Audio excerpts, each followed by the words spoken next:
Imagine if every heartbreak, every failure, every moment you thought was meaningless. Suffering wasn't random at all, but part of a deeper, intentional design. What if the pain you've carried, the disappointments that kept you awake at night, and the struggles that felt like they would never end were actually leading you somewhere? In Buddhism, there are no accidents, no tear shed, no setback endured, no darkest day passes without carrying a hidden lesson. The Buddha himself taught that suffering is not a punishment, nor is it meaningless. Instead, it is a teacher. One of his most profound reminders was this: your worst enemy cannot harm you as much as your own unguarded thoughts. Think about that. The pain we feel is often magnified, not by the event itself, but by how we interpret it, how we replay it in our minds, and how we let it define us. So why does life hurt so much? Why do we find ourselves trapped in cycles of the same pain, repeating old patterns, making the same mistakes even when we know better? The answer lies in karma, not as some mystical force of punishment, but as the natural law of cause and effect. Every thought, every choice, every action plants a seed, and those seeds grow into the experiences of our lives. When we react to pain with resistance, anger, or denial, we reinforce the very conditions that keep us suffering. But when we meet it with awareness, curiosity, and even compassion for ourselves, something shifts. The pain no longer controls us. We begin to understand it. And here's the most important question: how do we finally stop? How do we break free from the cycles of suffering that feel inescapable? The first step is realizing that pain is not the enemy. It's a signal, a messenger, pointing us toward what needs to be healed. Think of it like a splinter in your finger. Your body sends pain to alert you so you can remove it and heal. Emotional pain works the same way. The heartbreak that shattered you might be revealing an attachment to a love that wasn't meant to last. The failure that crushed your confidence might be redirecting you toward a path better suited to your true purpose. The key is not to run from the pain, but to sit with it and ask, what is this trying to show me? This isn't just philosophy, it's transformation. Because once you see the truth behind your suffering, once you recognize that every experience, no matter how painful, is part of your soul's curriculum, you can't unsee it. You'll never look at pain the same way again. And if you take away just one thing today, let it be this: understanding why things happen is the first step to healing, not just intellectually, but deeply, in a way that changes how you move through life. When you realize that nothing is wasted, that even your darkest moments have meaning, you stop being a victim of circumstance and start becoming a conscious participant in your own evolution. There's one more powerful lesson that ties all of this together. For that, you'll have to stay until the end. Because this isn't just knowledge, it's a key, and once you have it, doors you didn't even know were locked will begin to open. 1. Why pain isn't punishment. What if I told you that pain isn't here to punish you, but to awaken you? That life isn't working against you, but rather, in ways too subtle for the mind to immediately grasp, it's guiding you toward something deeper, something essential. We spend so much of our suffering asking, why is this happening to me?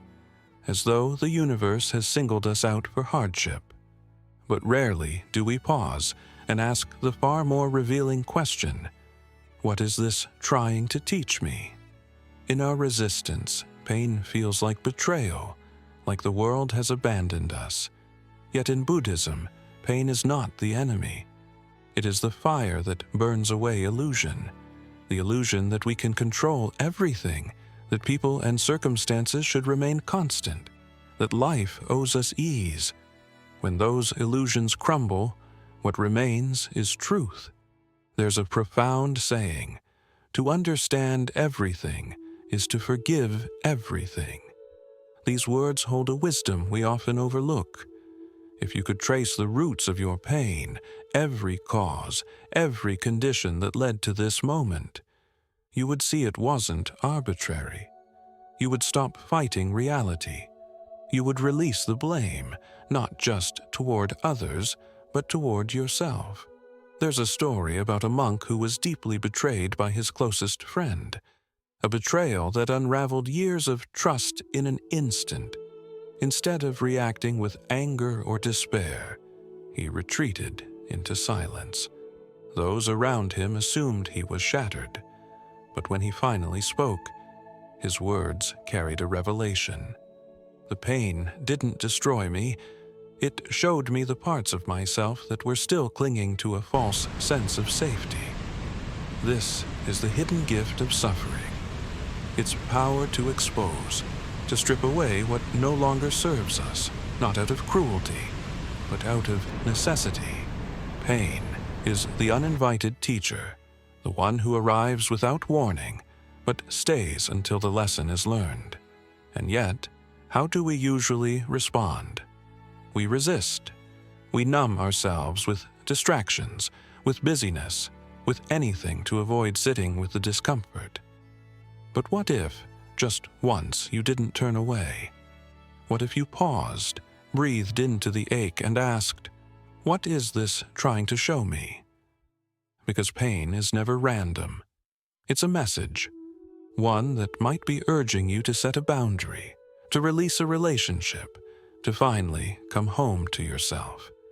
We misunderstand pain as punishment, when so often it's protection. That heartbreak? It might have saved you from a lifetime of settling for less. That failure? It might have been the detour that led you to your true path. In Buddhist practice, the goal isn't to eliminate pain, it's to understand it. Because when you truly understand it, something shifts. You stop fearing it. You stop clinging to how things should be. You learn to let go. And in that release, something extraordinary happens. The suffering loses its grip. Life no longer feels like it's hurting you. It feels like it's shaping you. So the next time you feel broken, ask yourself, could this pain be shielding me from something far worse? The answer may not come immediately, but it will come. And when it does, you'll realize you weren't being punished. You were being prepared. Surrender to the unfolding. Trust the process. Your pain has purpose. It's sanding down your rough edges, polishing your spirit, making you more resilient, more compassionate, more real. Now ask yourself one final question. Is this pain helping me grow or keeping me stuck? Because the moment you grasp the deeper why behind your struggles, life no longer wounds you. It transforms you. And that transformation, that's where real freedom begins. The greatest blessings often come wrapped in confusion.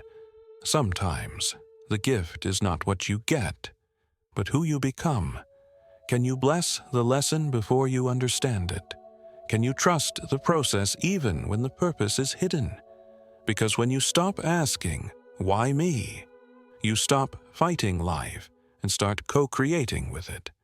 Pain becomes purpose, wounds become wisdom, and your story becomes your strength. You were never being punished. You were being prepared. That's why struggle comes before strength. You keep asking, when will it get easier? But what if that's not the right question? What if the truth is, it's supposed to be hard before it gets beautiful? The struggle you're in isn't a detour. It's the path. And the pain, it's not blocking your growth. It is your growth. Buddhist wisdom reminds us, no mud, no lotus. The lotus flower, a symbol of purity and awakening, doesn't bloom in clear water. It rises through thick, dark mud. And so do you. Struggle is not the opposite of progress.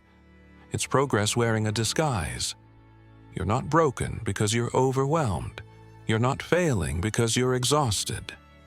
What you're feeling might just be the discomfort of outgrowing what no longer fits your soul. The friction before flight. Like in meditation, where the greatest restlessness often comes right before peace. The resistance doesn't mean you're doing it wrong. It means you're getting closer. Think about the times that truly changed you. Were they easy, or were they forged in the fire of uncertainty, heartache, and surrender?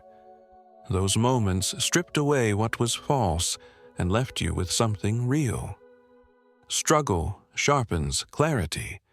It burns away distractions and forces you to face your truth. There's a story of a man who sat alone in silent retreat for 10 days. By day 3, he felt like quitting. His body ached, his mind screamed, and everything in him wanted to escape. But he stayed. On day 6, something broke open, not outside, but within. A calm he had never known arrived. Not because the pain stopped, but because he stopped resisting it. That's what happens when you stop fighting the mud. You begin to rise. What if your emotional storm isn't a punishment but a purification, a clearing of what no longer serves your future? Each struggle, each tear, each setback, it's not taking from you, it's shaping you, preparing you for a version of yourself you can't yet see.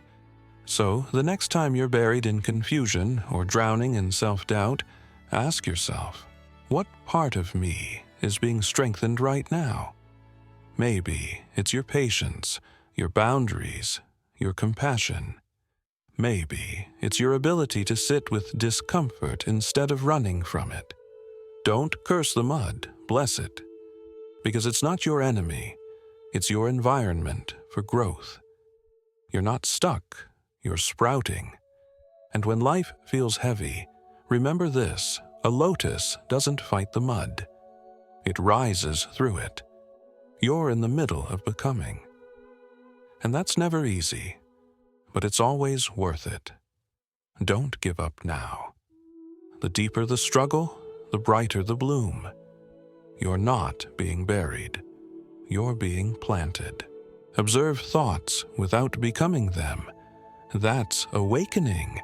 It's not a dramatic moment, but a slow unlayering, a remembering.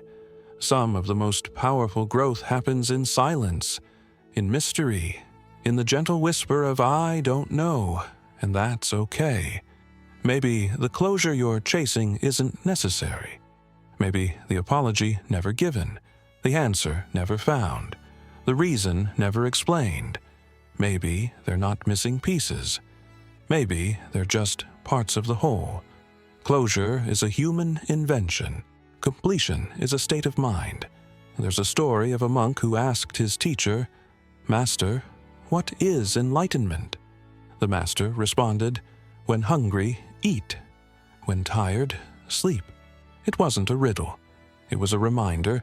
Awakening doesn't require complexity. It requires presence. And presence doesn't demand understanding. It demands surrender. Ask yourself, can I be at peace without having all the answers? Can I let the mystery live beside the clarity? The truth is, the more you awaken, the less you need to know. You stop asking louder questions and start asking better ones. What is this teaching me? How can I respond with love? Can I find peace right now, even in the unknown? Maybe peace isn't hidden in the answers. Maybe it's been quietly waiting in the space between them, in your breath, in your stillness, in the moment you stop trying to fix life and begin to feel it. You don't need to understand fire to give light. You just need to burn with presence. And when you do, the light you share, without needing to know how, becomes the very spark that awakens others. Everything you lose makes space for what you need. We often see loss as something cruel, something unfair, as if life takes from us without reason. But Buddhism offers a quieter truth. Everything you lose creates space for something deeper, something truer. Just like a tree must shed its leaves to survive the winter and strengthen its roots, we too must sometimes let go to grow.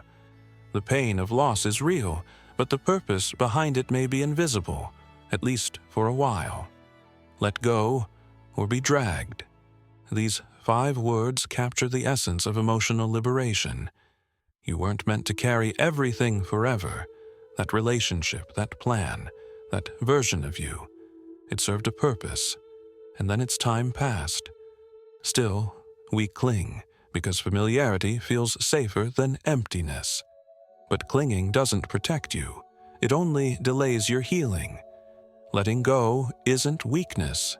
It's wisdom. The wisdom to trust that life never takes without giving something in return. The return may not look like what you imagined, but it always moves you toward your truth, if you're willing to stop resisting and start receiving.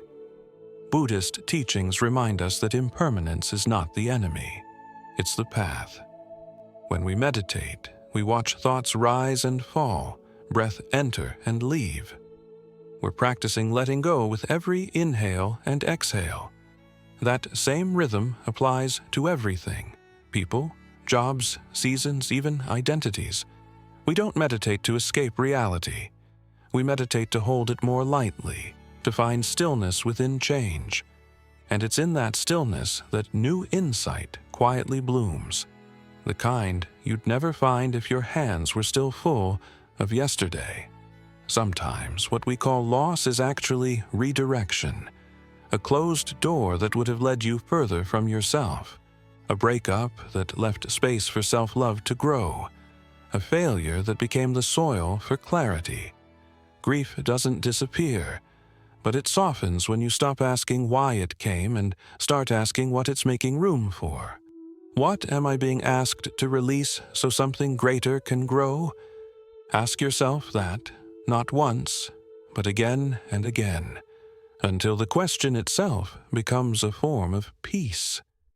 Letting go doesn't mean forgetting. It means blessing the past for what it gave you and releasing it for what it can no longer offer. It means trusting that the emptiness you feel now is actually the beginning of alignment. Because when your hands are empty, you're finally able to receive what was meant for you, not what you forced, not what you feared to lose, but what fits who you're becoming. So allow yourself to shed, gently, fully. Create space, even if it feels like sadness at first. Because space is not emptiness, it is preparation.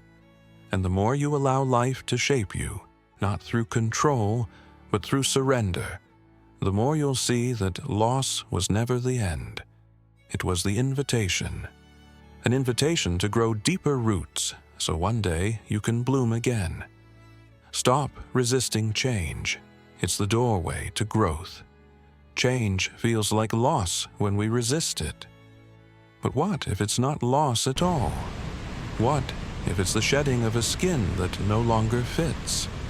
In Buddhism, change isn't the enemy. It's the nature of life. All conditioned things are impermanent. Work out your liberation with diligence. That means the moment you try to freeze life, you begin to suffer. Growth cannot occur in a vacuum. The very things you're clinging to may be the ones keeping you stuck. You can't step into a new river if you're still gripping the shore. We often fear change because it threatens the version of ourselves we've grown used to. Titles, relationships, routines, they make us feel secure. But Buddhism invites us into deeper truths. It reminds us that identity is fluid, not fixed. Just like the breath comes and goes, so do our roles, preferences, even our beliefs. Non-attachment doesn't mean apathy, it means freedom. When you're no longer trying to preserve a version of yourself that life is trying to evolve. you begin to feel peace. You begin to feel flow. Ask yourself, what are you resisting because it doesn't match who you used to be? That job you've outgrown, that relationship that no longer reflects your values, that habit that numbs rather than nurtures. The fear isn't really about the change. It's about losing control. But Buddhism teaches that control is an illusion. When you let go, you don't fall apart. You begin to unfold. Consider the metaphor of a river. It never clings to the water that just passed. It doesn't pause to mourn the rocks or hold on to the bends. It just flows. And in that flow, it carves canyons, nourishes lands, and shapes landscapes.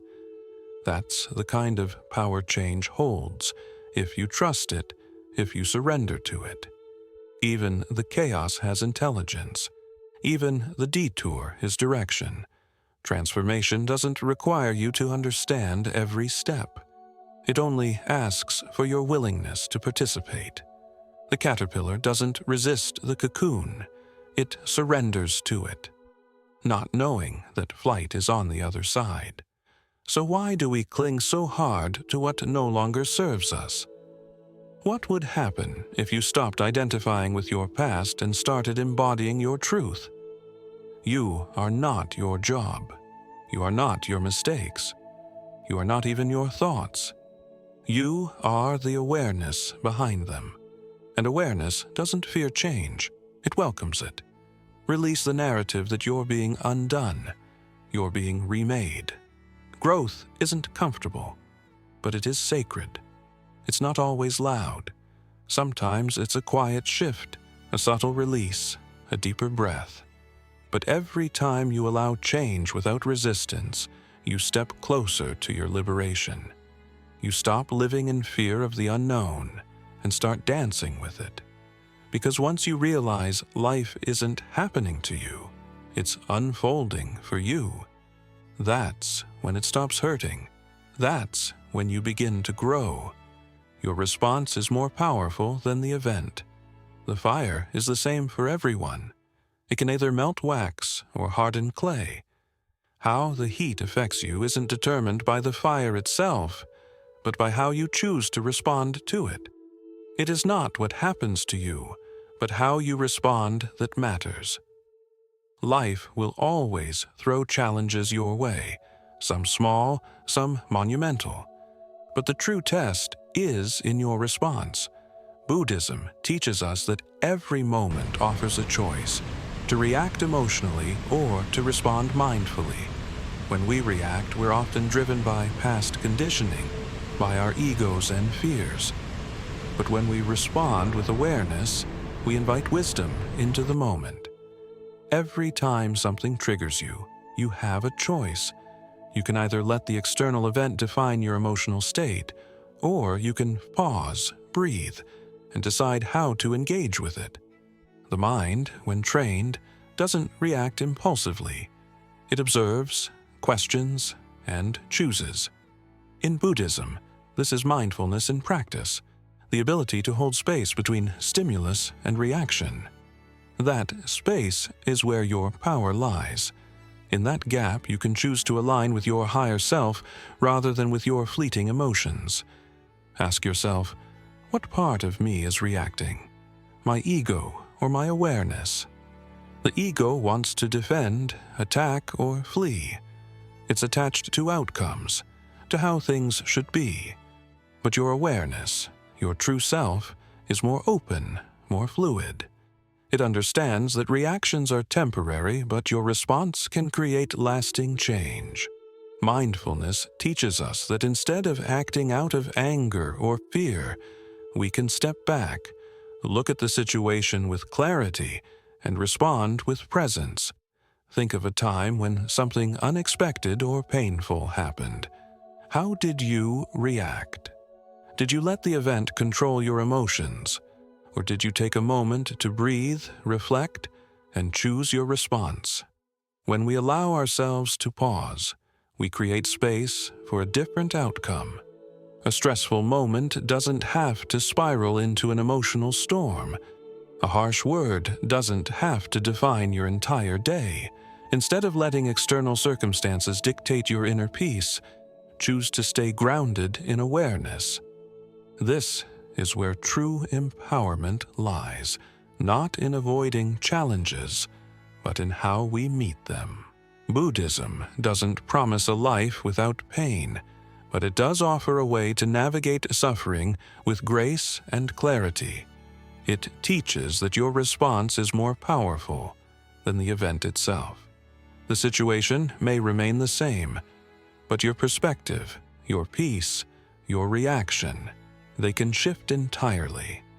The fire might still burn, but you can choose whether it melts you or strengthens you. When you react from a place of pain or ego, you give away your power. But when you respond from a place of awareness and presence, you reclaim it. You take it back. Life's challenges will always come.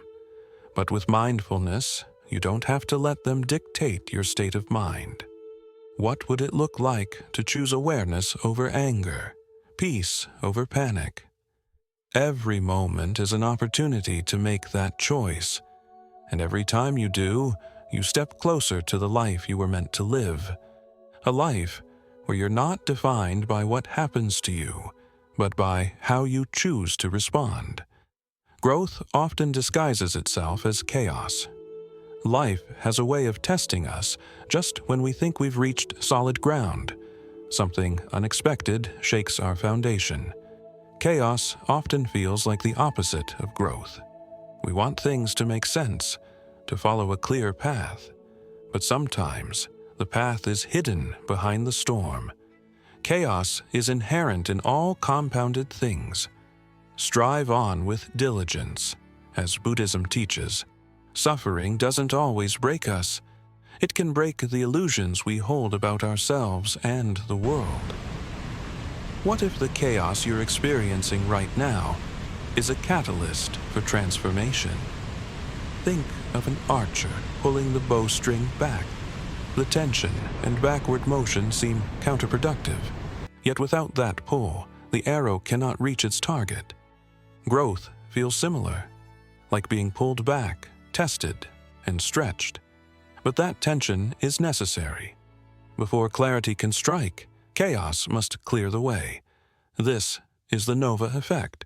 Breakdowns that seem destructive often create space for something greater to emerge. In turmoil, it's easy to see setbacks as personal failures. But Buddhist wisdom invites us to shift perspective. Setbacks are recalibrations, not punishments.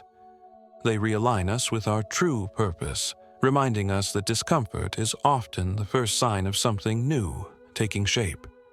The key is to practice stillness amidst the storm. When everything seems to fall apart, panic and resistance come easily. But resistance only keeps us stuck. Clarity always follows surrender.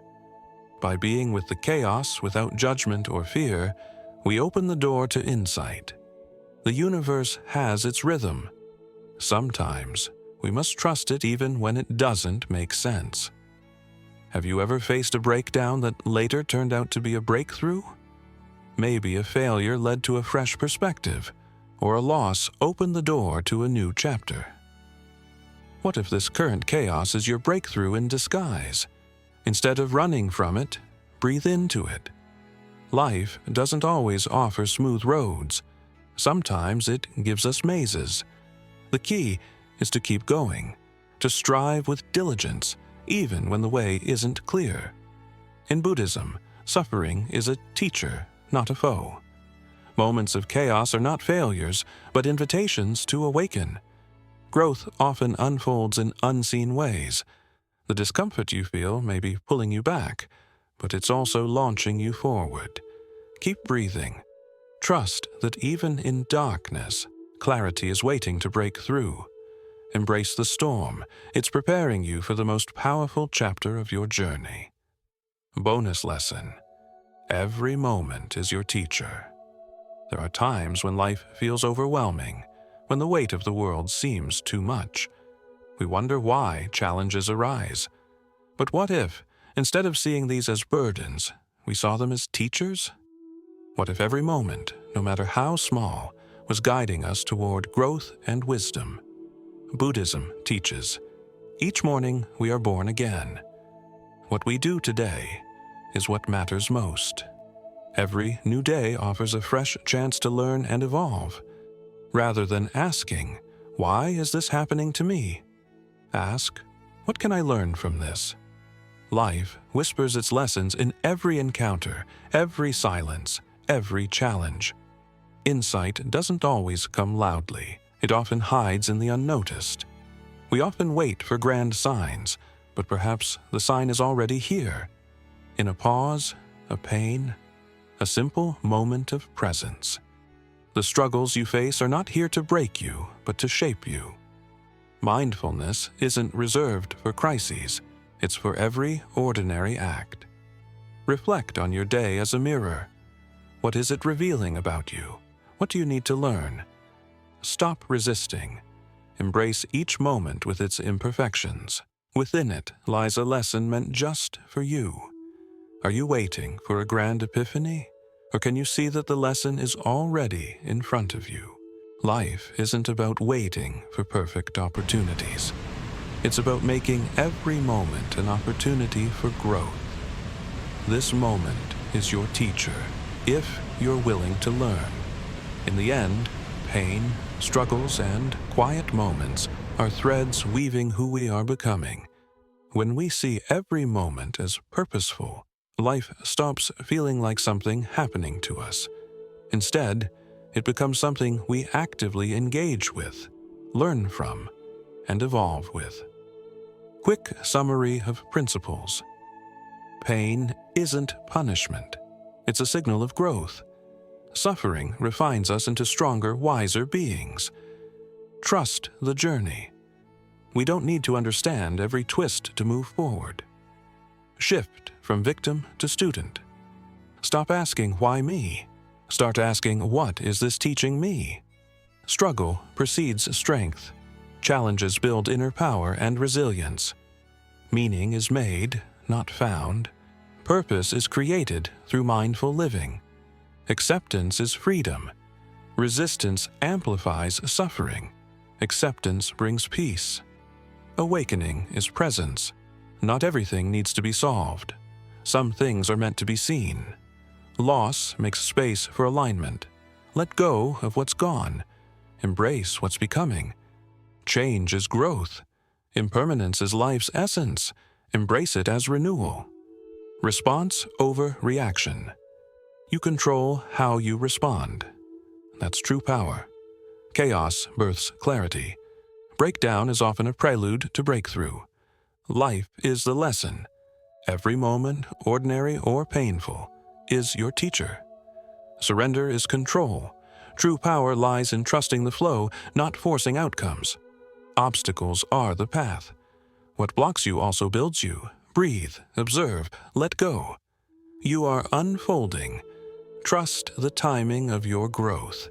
You are exactly where you need to be. If this resonated with you, let us know in the comments. We'd love to hear your thoughts.